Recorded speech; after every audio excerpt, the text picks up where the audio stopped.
Dear student, in the last lecture we have seen asexual reproduction in the multicellular organism. विद्यार्थी मित्रांनो, मागच्या तासाला आपण त्या ठिकाणी अलैंगिक प्रजननाची असणारी काही पद्धत जी आहे तर ती पद्धत आपण त्या ठिकाणी असणारे काही बहुपेशी असणारे काही ऑर्गॅनिझम जे आहे तर त्या ऑर्गॅनिझमच्या बाबतीमध्ये पाहिली. त्याच्यामध्ये आपण पाहिलं की फ्रॅगमेंटेशन खंडीभवन, त्याच्यानंतरचं असणारे जे काही रिजनरेशन पुनरुद्भव तो प्लॅनेरियाच्या बाबतीमध्ये आपण बडिंग जे आहे तर ते बडिंग आपल्या लक्षात येताना दिसते की हायड्राच्या मध्ये त्या ठिकाणी होतं. व्हेजिटेटिव्ह रिप्रोडक्शन जे आहे म्हणजे शाकीय प्रजनन जे आहे तर ते आपण पाहिले की सर्वसाधारणपणे शाकीय प्रजनन जे आहे तर ते आपल्याला त्या ठिकाणी अनेक अशा प्रकारचे असणारे जे काही रूट असेल, स्टीम असेल, लीफ आणि बड याच्या साह्याने त्या ठिकाणी होत आहे. उदाहरणार्थ स्वीट पोटॅटो असेल, याच्यामध्ये त्या ठिकाणी रूटच्या साह्याने त्या ठिकाणी व्हेजिटेटिव्ह प्रपोगेशन होत आहे. ब्रायोफायलम पानफुटी जी आहे तर याच्यामध्ये त्या ठिकाणी बडच्या साह्याने त्या ठिकाणी होत आहे. पोटॅटो असेल तर याच्यामध्ये आपल्या लक्षात येताना दिसते की आईच्या साह्याने त्या ठिकाणी खाताना दिसते व्हेजिटेटिव्ह प्रपोगेशन होत नाही. त्याच्यानंतरचं पाचवं आपण पाहिलं की स्पोर फॉर्मेशन, बीजाणू जे आहे तर त्या बीजाणूच्या साह्याने त्या ठिकाणी काय होताना दिसते प्रजनन जे आहे तर ते प्रजनन त्या ठिकाणी. याच्यानंतरचा पुढचा भाग आपल्याला पाहिजे आहे सेक्च्युअल रिप्रोडक्शन, शाकीय आपलं लैंगिक प्रजनन. रिप्रोडक्शनचा पहिला प्रकार आपण पाहिला त्या ठिकाणी असेक्च्युअल रिप्रोडक्शन, दुसरा प्रकार त्या ठिकाणी सेक्च्युअल रिप्रोडक्शन.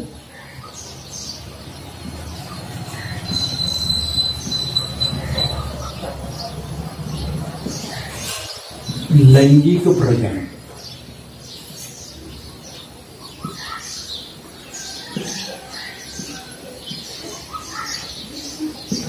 काय पाहिजे आपल्याला तर त्या ठिकाणी लैंगिक प्रजनन. आता काय सांगितलेले की sexual reproduction always occur with the help of the two germ cell. काय सांगितले की sexual reproduction always occur with the two germ cell. लैंगिक प्रजनन जे आहे तर ते लैंगिक प्रजनन कायम त्या ठिकाणी असणाऱ्या ज्या काही दोन असणाऱ्या ज्या काही जनक पेशी ज्या आहेत तर त्या जनक पेशींच्या साह्यानं त्या ठिकाणी होताना दिसते. आता कोणत्या त्या ठिकाणी दोन जर्म सेल असतात तर पहिलं आपल्या लक्षात येताना दिसते की फिमेल गॅमेट. फिमेल गॅमेट काय म्हटलेली तर या ठिकाणी फिमेल गॅमेट. आणि दुसरं जे आहे तर ते असणारे मेल गॅमेट. या ठिकाणी लैंगिक प्रजनन जे आहे तर ते कायम त्या ठिकाणी टू जर्म सेलच्या साह्याने होताना दिसतं. पहिलं आपल्याला सांगितलंय फिमेल गॅमेट. आता फिमेल गॅमेटी म्हणजे काय तर त्या ठिकाणी आपल्याला सांगता येईल स्त्रीयुग्मक. स्त्रीयुग्मक. आणि दुसरं आपल्याला सांगता येईल तर त्या ठिकाणी असणार काही मेल गॅमेटी जे आहे तर त्याला म्हटलेले पियुग्मक. शब्द मराठी शब्द आहे पियुग्मक अशा प्रकारचा आहे पियुग्मक. ते आपल्याला त्या ठिकाणी आपल्याला काढता येईल शुद्ध मराठीमध्ये.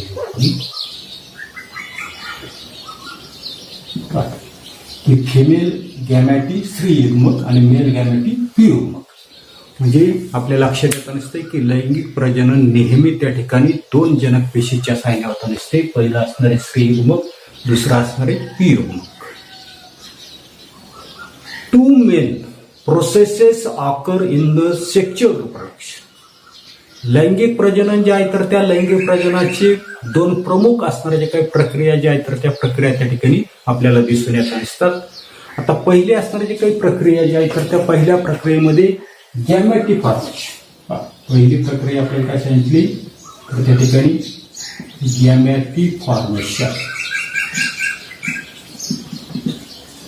आता गॅमेटी फॉर्मेशन म्हणजे काय तर असणारा जे काही युग्मक जो आहे तर तो युग्मक निर्मिती पहिली त्याच्यामधली असणारी जी काही प्रक्रिया जी आहे तर ती प्रक्रिया आपल्याला त्या ठिकाणी सांगितली. या ठिकाणी गॅमेटी फॉर्मेशन म्हणजे काय की gametes are always formed by meiosis. कशाच्या साहाय्याने तयार होताना दिसते तर बाय मायोसिस. जे असणारे जे काही अर्धसूत्री विभाजन जे आहे तर त्या अर्धसूत्री विभाजनाच्या साहाय्याने आपल्याला त्या ठिकाणी युग्मक निर्मिती जी आहे तर ती युग्मक निर्मिती त्या ठिकाणी होताना दिसते. In chromosome in meiosis chromosome number is reduced to the half. Life processes in living organism part first मध्ये आपण त्या ठिकाणी पाहिले की मायोसिसची असणाऱ्या जे काही प्रक्रिया ज्या आहेत तर त्या प्रक्रियेमध्ये काय होताना दिसते तर जनक पेशी ज्या आहेत तर त्या काय होताना असतात chromosome number is reduce to half. म्हणजे त्या ठिकाणी आपल्या लक्षात येत नसते की अर्ध गुणसूत्री असणारे जे काही विभाजन जे आहे तर त्या विभाजनामध्ये आपल्या लक्षात येत नसते की जनक पेशी ज्या आहेत तर त्या जनक पेशी कशा असतात तर त्या ठिकाणी एकगुणी त्या ठिकाणी असतात आणि हेन्स हॅप्लॉइड गॅमेटीज आर फॉर्म. आणि याच्यामुळं एक गुणी अशा प्रकारच्या असणाऱ्या ज्या काही जनक पेशी ज्या आहेत तर त्या जनक पेशी त्या ठिकाणी तयार होताना दिसतात. आता पहिली प्रक्रिया आपण पाहिली गॅमेटी फॉर्मेशन. दुसरी प्रक्रिया असणार आहे फर्टिलायझेशन. फर्टिलायझेशन याला आपण त्या ठिकाणी फलन त्या ठिकाणी म्हणताना दिसतो. आता फर्टिलायझेशन काय होते a diploid zygote formed in this process by the union of the haploid male and the female gamete. काय सांगितलेलं आहे फर्टिलायझेशन मध्ये काय होते a haploid zygote is formed in this process by the union of haploid male and female gamete. फर्टिलायझेशनची असणारी काही प्रक्रिया जी आहे तर त्या प्रक्रियेमध्ये असणारा जो काही डिप्लॉइड झायगोट. तर झायगोट म्हणजे काही युग्मनक कसा तयार होताना दिसतो तर त्या ठिकाणी असणारे जे काही haploid male and female gamete म्हणजे स्त्री युग्मक आणि पी युग्मक या ज्या काही एक गुणी असणाऱ्या ज्या काही पेशीचे आहेत तर त्या पेशींचं युनियन म्हणजे संयोग होऊन काय होताना दिसते एक द्विगुणी डिप्लॉइड अशा प्रकारचा असणारा तो काही झायगोट युग्मन जे आहे तर त्या युग्मनाची निर्मिती त्या ठिकाणी होताना दिसते. The zygote divides by mitosis and embryo is formed. The embryo develops to form a new individual. पुन्हा एकदा ऐका हे जे काही फर्टिलायझेशनची असणारी जे काही प्रक्रिया ज्या आहेत प्रोसेस ज्या आहेत तर त्या प्रोसेसमध्ये काय होताना दिसते तर त्या ठिकाणी आपल्या लक्षात येत नसते की फिमेल गॅमेट जे त्या ठिकाणी स्त्री युग्मक आणि असणारा जो काही मेल गॅमेट ज्याला आपण त्या ठिकाणी पी युग्मक या दोन्हीच्या दोन्ही कशा असतात तर त्या ठिकाणी एक गुणी असणाऱ्या ज्या काही पेशी ज्या आहेत तर त्या पेशींचे काय होताना दिसतं युनियन होतं संयोग त्या ठिकाणी होतो आणि संयोग होऊन आपल्याला त्या ठिकाणी द्विगुणी हॅप्लॉइड अशा प्रकारचा झायगोट युग्मनच जे आहे तर त्या युग्मनाची निर्मिती होते. यालाच आपण त्या ठिकाणी फर्टिलायझेशन म्हणताना दिसतो. आणि हा जो असणारा तो काही झायगोट जो आहे युग्मनच जो आहे तर त्याचं पुन्हा काय होताना दिसतंय तर डिव्हाइड्स बाय द मायटोसिस. त्याचं त्या ठिकाणी असणारं जे काही सूत्री विभाजन जे आहे तर त्या सूत्री विभाजनानं काय होताना दिसते विभाजन होऊन तो असताना तर काही एम्ब्रिओ जो आहे भ्रूण किंवा आपण गर्भ त्या ठिकाणी म्हणू तर असणारा तो काही भ्रूण जो आहे तर तो भ्रूण त्या ठिकाणी तयार होताना दिसतो आणि the embryo develops to form new individual. आणि अशा प्रकारचा हा जो काही भ्रूण जो आहे तर त्या भ्रूणाची वाढ होऊन न्यू इंडिव्हिज्युअल्स म्हणजे नवजात अशा प्रकारचा जीव जो आहे तर तो जीव त्या ठिकाणी तयार होताना दिसतो. Two parents that is male parents and the female parents are involved in this type of reproduction. सर्वात महत्वाचं या ठिकाणी सेक्च्युअल रिप्रोडक्शनच्या बाबतीमध्ये आपण पाहतोय हे जे काही प्रजनन जे आहे तर त्या प्रजननामध्ये असणारा जो काही मेल पॅरेंट नर जनक दुसरं आपल्याला सांगितलंय फिमेल पॅरेंट्स मादी जनक अशा दोन जनक जे आहेत तर त्या दोन जनकांचा समावेश त्या ठिकाणी सेक्च्युअल रिप्रोडक्शन मध्ये त्या ठिकाणी असतो. पुढे fusion of male gamete of the male parent and female gamete of the female parents of. याच्यामध्ये काय होतंय असणारा जो काही नरजनक जो आहे, तर त्या नरजनकाचा असणारा जो काही मेल गॅमेट, म्हणजे त्या ठिकाणी असणारा जो काही मेल गॅमेटीज जे आहे, तर त्या मेल गॅमेटीज म्हणजे त्याला काय म्हटलं आपण, क्युयुग्मक म्हटलं.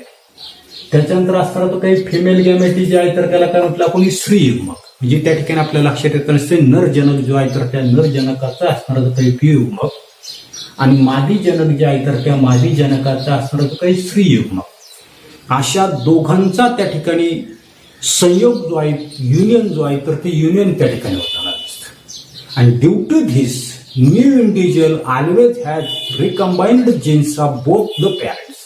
आणि म्हणून तयार होणारा असणारा जो काही नवीन जीव जो आहे, तर त्या नवीन जीवाकडं असणारे जे काही मेल असेल, फिमेल असेल, म्हणजे क्युयुग्मक असेल, स्त्रीयुग्मक असेल, तर या दोघांची असणारे जे काही जनुक जे आहेत, तर ती जनुक काय होताना दिसतात, तर त्या ठिकाणी विचरित त्या ठिकाणी होताना दिसतात. आणि hence new individual show similarity with the parents of the some character and has some characters different than both the parents.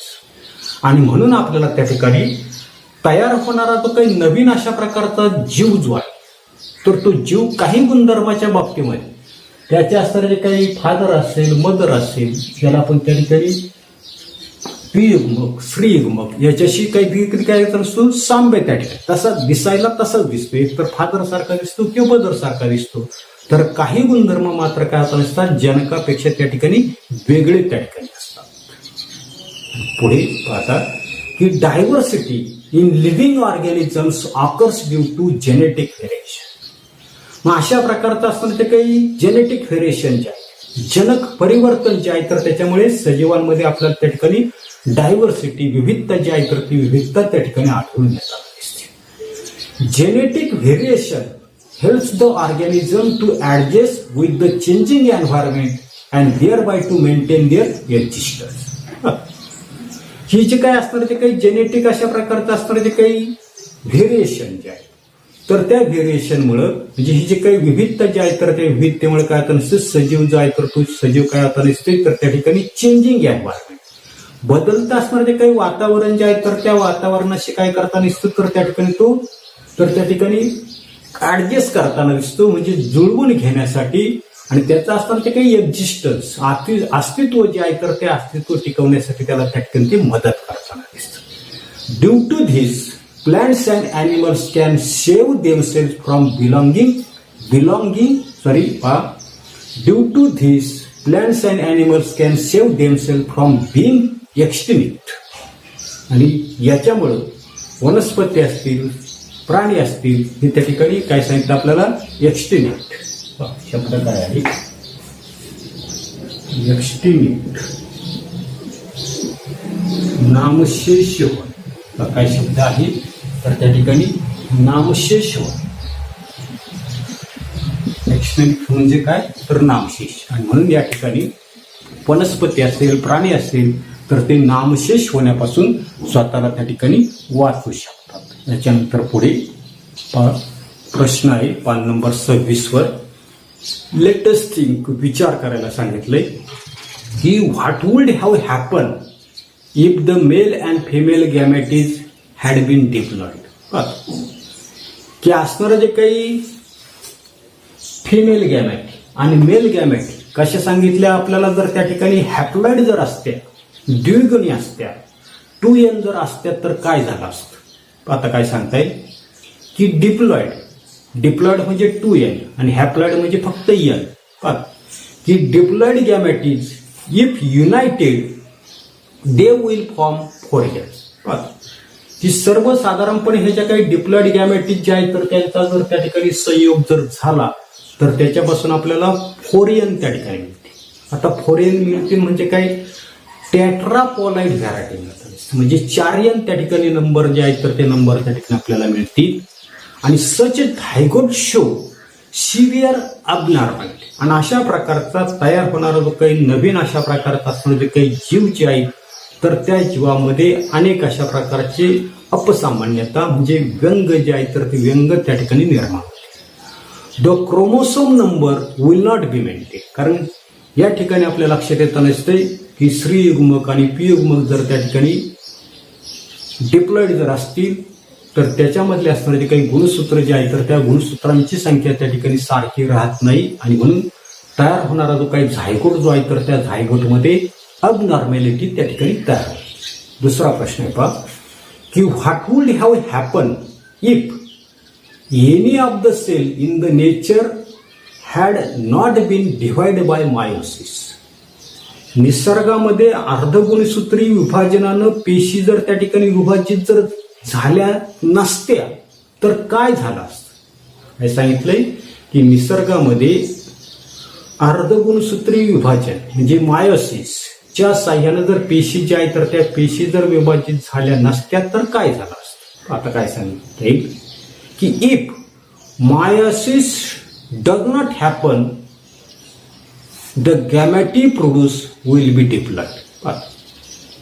हे त्या ठिकाणी अर्धगुणसूत्री विभाजन जर त्या ठिकाणी पेशी जे आहे तर त्या पेशी जर त्या ठिकाणी विभाजित जर झाल्या नसत्या तर गॅमेटीज म्हणजे युग्मनज जे आहे तर ते युग्मनजच त्या ठिकाणी तयार झालेले असते.